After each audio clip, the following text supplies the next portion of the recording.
If you think you can trap me with this pregnancy, you are a joker, Tolani. I cannot marry a liar and manipulator like you. This marriage is over. Hey there, pour a cup of tea, get comfy, and let your heart listen. The story's about to start. Welcome to Tales Vibe, where laughter and lessons flow together. If you love a good story, don't forget to like this video, subscribe for more tales every week, and please tell us where you're watching from in the comments. We'd love to know where our story family is tuning in from.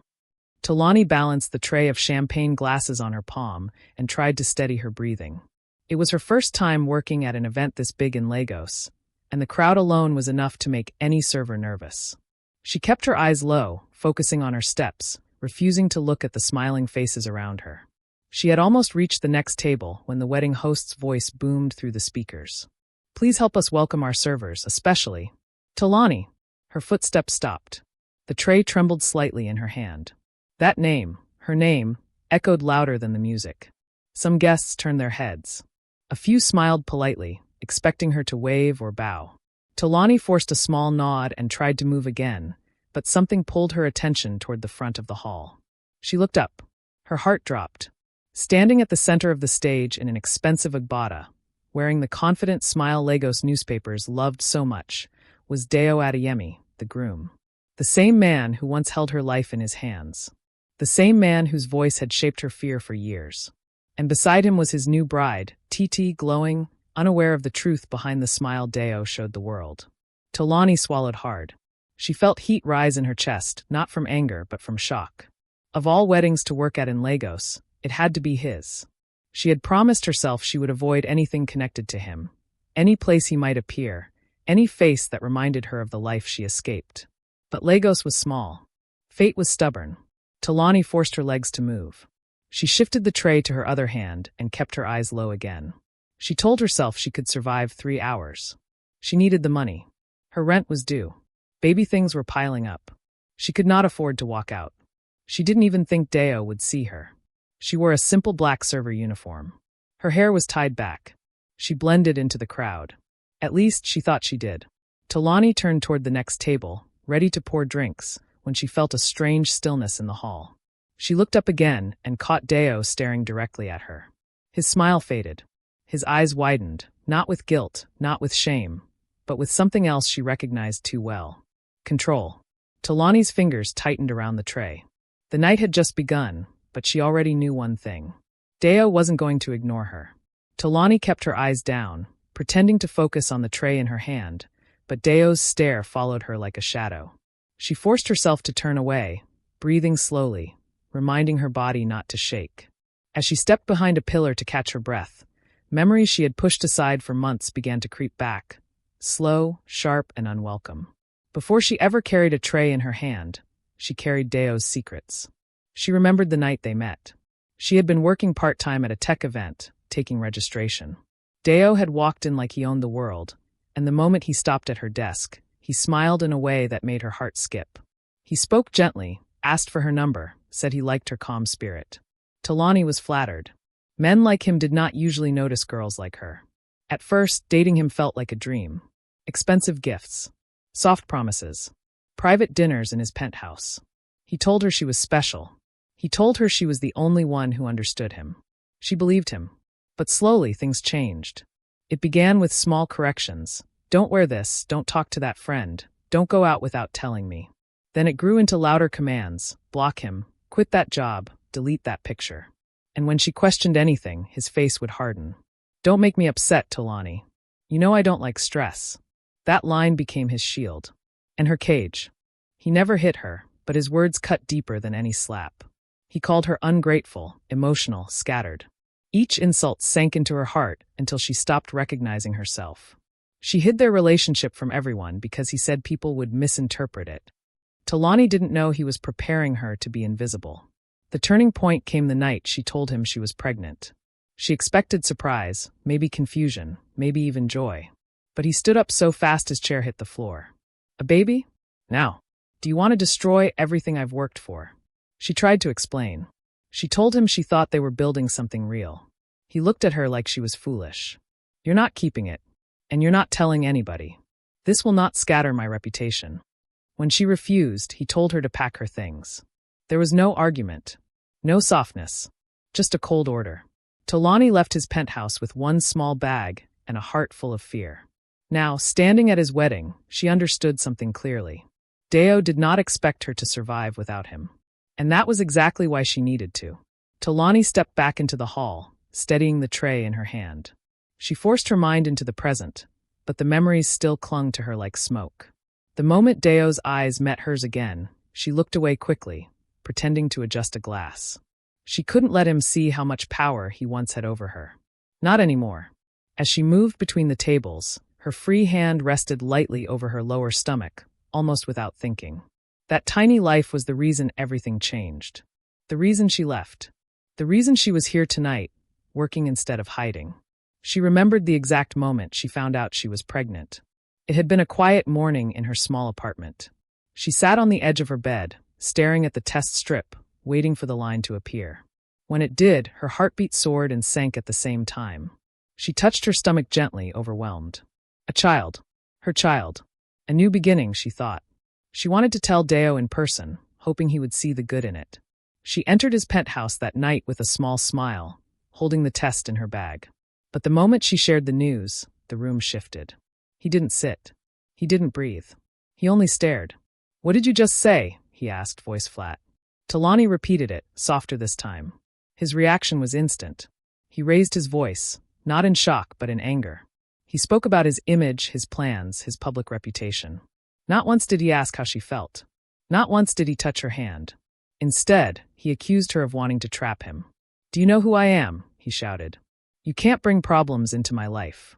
Fix it or leave." Tolani tried to reason with him. She reminded him of the things he once promised. The softness, the sweet words, the late-night conversations where he said she was the only one who understood him. But he shut her down with a cold look. "I can't be connected to this," he said. "Don't make decisions that will scatter my name." She realized then that Dayo was not angry because of the pregnancy. He was angry because he couldn't control it. When she left his penthouse that night, she cried all the way home. Not because she felt alone, but because she knew she had chosen her baby over him, and he would never forgive that. Now, at his wedding, carrying glasses instead of dreams, Tolani breathed deeply. She placed a hand over her stomach again. She didn't regret her choice. Not for 1 second. Tolani moved toward the back of the hall to return the empty tray, her steps steady, but her mind far away. The weight of her memories sat quietly inside her, but the small bump beneath her uniform reminded her why she kept going. She placed the tray on the service table and breathed in slowly. She had survived worse than this. She could survive tonight too. After Dayo threw her out that night, Tolani didn't know where to start. She had only one small bag and the test strip that changed everything. She went to her cousin's tiny apartment in Surulere and begged to stay for a few days. Her cousin asked what happened, but Tolani only said she needed time. She couldn't bring herself to explain that the man everyone praised, the brilliant Dayo Adeyemi, had turned on her like she was nothing. Those days turned into weeks. Tolani used whatever savings she had to rent a single room in a shared house. It wasn't much, but it was hers. For the first time in a long while, she slept without waiting for someone to shout her name, ask where she was, or check her phone. Silence felt strange at first, but slowly it became peace. She stopped looking at Dayo's photos online. She unfollowed every page that mentioned him. She blocked his number after he sent one cold message. "If you make the wrong choice, don't call me again." She didn't reply. Tolani used her time to think about her baby. She read small articles on pregnancy. She ate what she could afford. She tried to stay calm even when fear pushed at her chest. Lagos wasn't kind to women who stood alone, but she refused to give up. When the job at the event company came, she took it quickly. The pay wasn't great, but it was something she could do while pregnant. She worked weddings, birthdays, small corporate events. She kept her head down, did her tasks, and left quietly. She thought she was safe. She thought she had escaped his world completely. But 2 weeks before the wedding, she saw the flyers online, Dayo Adeyemi and Titi, the society wedding of the year. She scrolled past it and told herself it didn't concern her. The city was big. The company handled many events. There was no reason she would be assigned to that one. But Lagos wasn't that big. And fate wasn't that kind.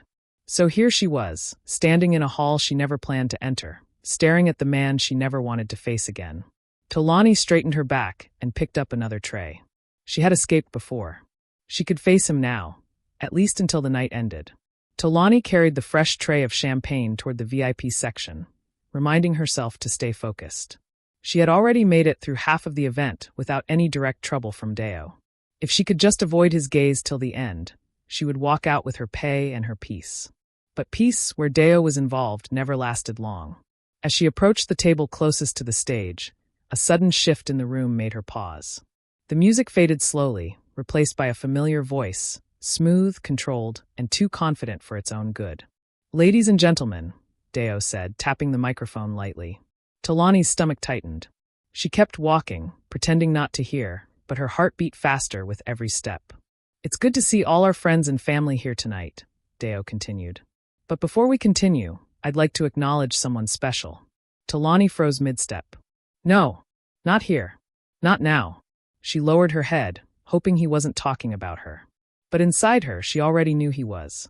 She knew the tone he used when he wanted to shift a crowd's attention, when he wanted to shape a story before anyone else could speak. His eyes scanned the hall. Then they landed on her. "There she is," Dayo announced loudly, smiling in a way that didn't reach his eyes. "Tolani." People turned. Some stretched their necks. Others whispered. The entire hall followed his gaze. Tolani felt a warm flush climb her neck. The tray in her hand suddenly felt heavier. She wanted to step back, to fade into the background the way she had been doing all evening, but her legs didn't move. Dayo continued, his voice smooth enough for the cameras, but sharp enough for her to understand the message underneath. "Many of you may not know," he said, "but Tolani here is someone I once tried to help. Someone who has refused to let go." Laughter rose from a few corners, uncertain, confused, but still loud enough to sting. Tolani blinked slowly. Refused to let go?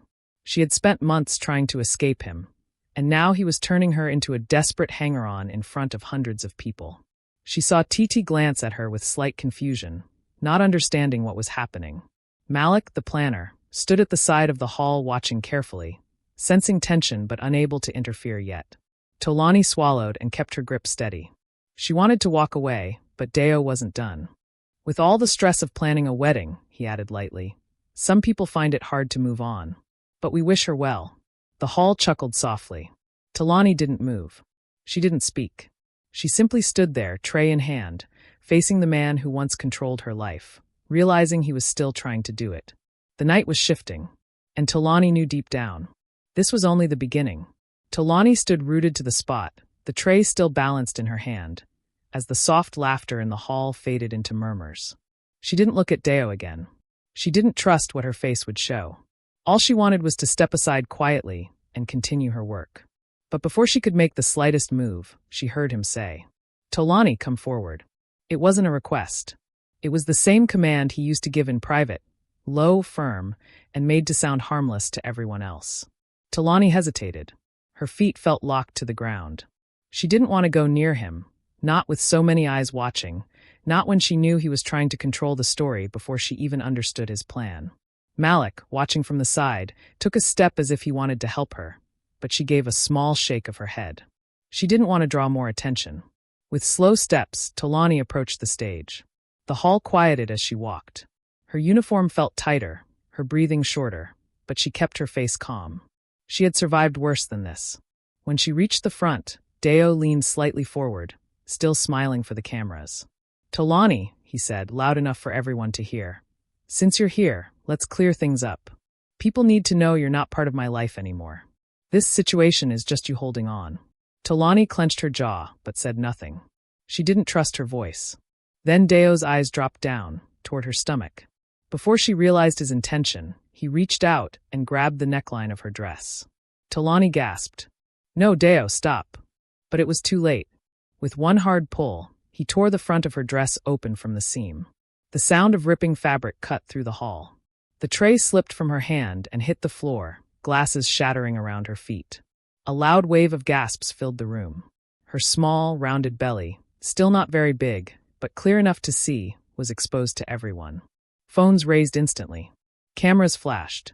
Someone screamed her name in shock. Tolani froze, her arms instinctively moving to cover herself. Her breath shook. Her heart hammered loudly in her ears. Dayo stepped back, satisfied. "Tell them," he said smoothly. Tell them whose baby that is. Tell them how you tried to trap me." The crowd murmured in confusion and disbelief. Tolani lifted her eyes slowly to meet his. Something inside her, something he had crushed many times, rose again. For the first time that night, Dayo saw it. Strength. And the hall, sensing the shift, went silent. Tolani stood there trembling, one hand holding the torn fabric against her chest, the other shielding her stomach. For a moment, everything felt distant, the gasps, the flashing cameras, the whispers spreading through the hall like wildfire. She could barely hear anything except the pounding of her own heartbeat. Dayo expected her to cry. He expected her to fold. He expected the same weak, confused girl he used to mold like clay. But something had shifted inside her the second he tore that dress. She straightened slowly. Not fully, just enough for him to see she was no longer shrinking. Tolani turned to the nearest speaker stand and reached for the microphone with a steady hand. Malik moved slightly forward as if ready to help if she fell, but she didn't. The hall grew quiet, waiting. Tolani raised the microphone to her lips. When she spoke, her voice wasn't loud, but it carried. "My name is Tolani," she began, her tone calm. "And I am not here because I didn't move on. I am here because I needed to survive." A ripple went through the crowd. She looked at Dayo, not with fear, but clarity. "He asked me to come forward tonight because he wants you to believe I am chasing him. But the truth is simple. I left him. I left because I wanted to live." A deep hush settled. Tolani took a breath. The hall felt tight around her, but she kept going. "I was never his fiancée," she continued. "I wasn't even someone he acknowledged in public. I was hidden, controlled, insulted when he felt angry, praised only when I obeyed. You all see a CEO tonight. A gentleman, a perfect host. But that is not the man I lived with." Someone gasped softly. Titi's eyes widened. Tolani didn't stop. "When I found out I was pregnant, I thought it would change something. I thought maybe the man I loved would love me back. Instead, he told me the baby would destroy his image. He asked me to get rid of it." Dayo's jaw tightened, but he stayed silent, forcing his smile to remain. Tolani lowered the hand on her stomach and let the hall see her clearly. No shame, no tears. "This child is mine," she said. "And I will not apologize for keeping a life that God gave me. I left him because staying would have destroyed me. He didn't end things. I did." The hall erupted, not with noise, but with a sharp wave of shock that cut through the silence. For the first time since the night began, Tolani felt something she hadn't felt in months. Control. And she wasn't finished yet. The hall remained silent as Tolani lowered the microphone slightly. She could feel the weight of every eye in the room on her, but for once it didn't crush her. It steadied her. Dayo shifted uncomfortably beside Titi, but he kept the stiff smile he used for cameras. "Tolani, that's enough," he said quietly, trying to take back control. "Don't embarrass yourself." She turned to him, her expression calm. "I'm not embarrassing myself," she replied. "I'm telling the truth." A murmur moved across the hall. Tolani stepped back a bit and reached into the front pocket of her apron. Her fingers brushed the object she had saved for months, the only thing she kept from that chapter of her life. She pulled out her phone and held it up. "Since you want the truth," she said, lifting the microphone again, "let me play it for you." Dayo's eyes widened, not with anger this time, but with sudden fear. Tolani tapped her screen, connected to the hall speaker, and pressed play. The speakers crackled softly, then Dayo's familiar voice filled the hall. Clear, sharp, unmistakable. "If you keep that pregnancy, erase yourself from my life. Don't ever bring this nonsense near me again." Gasps scattered through the hall like a wave. Tolani's hands did not shake. She pressed another file. "You're a problem. Fix it. Do you hear me? Fix it, or don't call my number again." Titi covered her mouth, stunned. Guests exchanged shocked glances. Some lowered their phones. Others raised theirs higher. Tolani did not look at Dayo yet. One more recording. "I cannot be linked to a baby from someone the public doesn't even know. Don't embarrass me. Handle it quietly." When the audio stopped, the hall fell completely silent. Dayo tried to laugh, but it came out crooked. "This is taken out of context. Anyone can twist a recording. She's just angry I moved on." But people were no longer buying his voice. His polished tone suddenly sounded weak. Tolani finally turned to face him fully. "You tore my dress to expose my pregnancy," she said calmly. "Now the truth has exposed you." Malik stepped closer, not to speak, but simply to stand behind her, making it clear she wasn't alone anymore. Titi looked at Dayo with disbelief, her eyes filling with the kind of clarity that ends relationships. Dayo, she whispered, is this who you really are? His mouth opened, but no words came out. Tolani held her phone tightly. Her voice was steady, her heart stronger than ever. You wanted a story tonight, she said. Now everyone has heard the real one. The hall erupted, not with cheers, not with laughter, but with the heavy roar of truth settling into the room. For a long moment, the hall was suspended in silence, broken only by the quiet hum of the speakers after the recordings ended. All eyes had shifted from Tolani to Dayo, whose confident smile was now cracking at the edges. His hands twitched slightly, as if searching for a script that no longer existed. Titi stood beside him, frozen in her wedding dress. She looked at Tolani, then at the phone still glowing in her hand, then back at Dayo. Each second seemed to chip away at the picture-perfect man she thought she was marrying. Dayo, she said softly, her voice trembling. Tell me it's not true. Dayo cleared his throat and forced a calm expression. Babe, listen, people say things when they're angry. She's twisting it. You know how these situations can look. Stop, Titi cut in, lifting her hand. It wasn't loud, but it silenced him instantly. She stepped forward, facing Tolani directly. Tolani stood still, torn uniform pressed close to her body, breathing deeply to keep her emotions steady. She wasn't looking for pity. She only wanted truth. Titi stared at her with eyes full of confusion, hurt, and something more, understanding. How long were you with him? She asked quietly. Tolani hesitated for a moment. Then she answered, a little over a year. In secret. A ripple of shock spread through the guests. Titi swallowed hard. And he treated you like the recordings? Tolani nodded once. The hall reacted again, whispers, head shakes, sighs of disbelief. But Titi didn't look away. Instead, she stepped closer, ignoring the cameras still flashing. No woman deserves that, she said.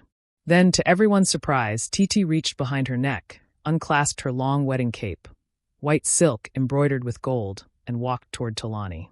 Dayo moved as if to stop her, but she shot him a glare so sharp he froze. Titi draped the cape gently around Tolani's shoulders, covering the torn dress completely. The gesture was soft, but it hit the hall with the force of a statement no one could ignore. A few guests began to clap quietly. Others murmured in approval. Tolani blinked, stunned. You don't have to. I want to, Titi replied. This day will not be remembered for his lies. It will be remembered for the truth you refused to hide. Behind them, Malik let out a breath he had been holding, pride written all over his face. Dayo finally snapped. Titi, stop embarrassing me. You're making a scene. Titi turned slowly to him, calm but firm. You embarrassed yourself, she said. And you deceived me. Her words hit him harder than anything Tolani had said all night.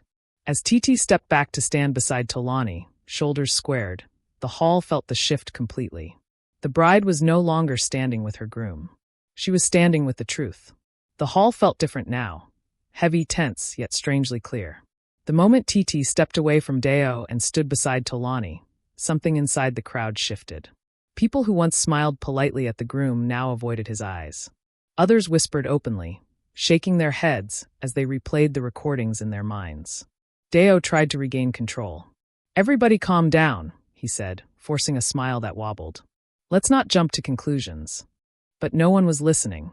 A group of investors quietly slipped out through the side door, their expressions tight. A PR manager whispered urgently into her phone.